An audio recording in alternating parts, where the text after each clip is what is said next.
vous avez vu cette personne demander à des jeunes de donner leur vie. On a eu les phrases les plus ignobles qu'on n'ait jamais entendues dans l'histoire du Sénégal. Donnez vos vies et vos mères, de toutes les façons, auront la possibilité de faire naître d'autres enfants.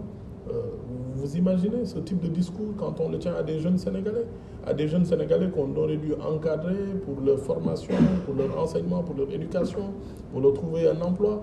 On leur dit comme programme politique, allez donner votre vie pour mes ennuis judiciaires. Ça n'a rien de politique, ça n'a rien d'économique ni social. Vos mères vont faire naître d'autres enfants. Comment voulez-vous qu'on donne des garanties à une personne sur des sujets de cette nature? Quand on a une affaire devant la justice, c'est une affaire qui est devant la justice. Ce n'est pas donc l'État du Sénégal, le gouvernement, qui s'occupe donc du traitement de ce dossier.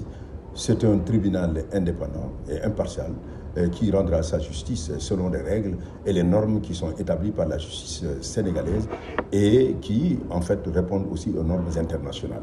Et si l'on a des réclamations à faire, c'est au niveau de la justice.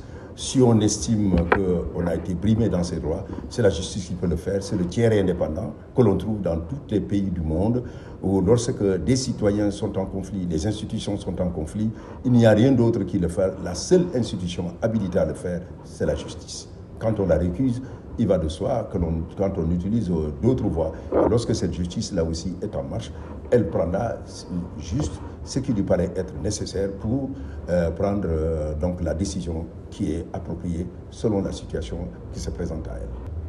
Si la décision de justice intervient et qu'elle prescrit une arrestation, elle se fera conformément aux règles et lois de la République.